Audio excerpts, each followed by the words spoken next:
High বন্ধুরা, আমরা এখন পুনেতে এসে গেছি। তো পুনেতে সবাই মিলে 4 জন মিলে দাঁড়িয়ে আছি। করে আমাদের এই আলী ভাই মোটামুটি এক সপ্তাহ ধরে দাঁড়িয়ে রয়েছে, তার মধ্যে এসে আমরা যোগাযোগ হয়েছি।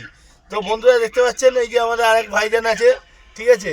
ভিভান্ডিতে দেখা, ভিভান্ডির পরে আবার পুনে, কারণ ভিভান্ডি তো 4-5 দিন দাঁড়িয়ে ছিলাম, তারপরে এসে এই পুনেতে দাঁড়ালাম। তো পুনেতে দাঁড়িয়ে আমরা এখন চিন্তায় আছি যে কবে লোড হবে, কারণ এখানে এদের একটা তেহার ছিল, তো আমাদের যেটা বাংলায় বলা হয় পৌষ সংক্রান্তি। তো এখানে এদের এই অনুষ্ঠানটা মিটে গেছে বর্তমানে আজকের দিনে।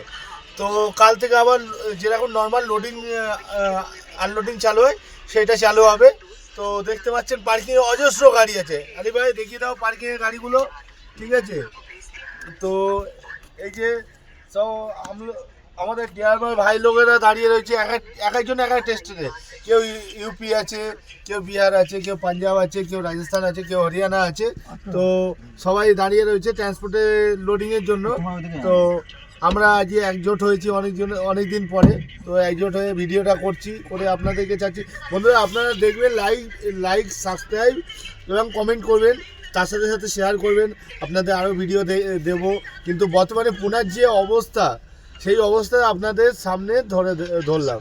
তো বুঝতে পারছেন, এবার পুনায় আসতে গেলে আপনারা মোটামুটি 8-10 দিন পরে আসবেন, কারণ পুনাতে মালের অবস্থা একটু খারাপ আছে, কারণ এত গাড়ি লোড করে বেরোতে মিনিমাম 8-10 দিন লাগবে। সেই কারণে আপনাদেরকে বললাম। তো হ্যাঁ, যে আমাদের বড় ভাই বলে দিল সতর্ক করে দেওয়া, একদম সতর্ক বার্তা এটা। তো টাটা বন্ধু, আবার পরে দেখা হবে, বাই।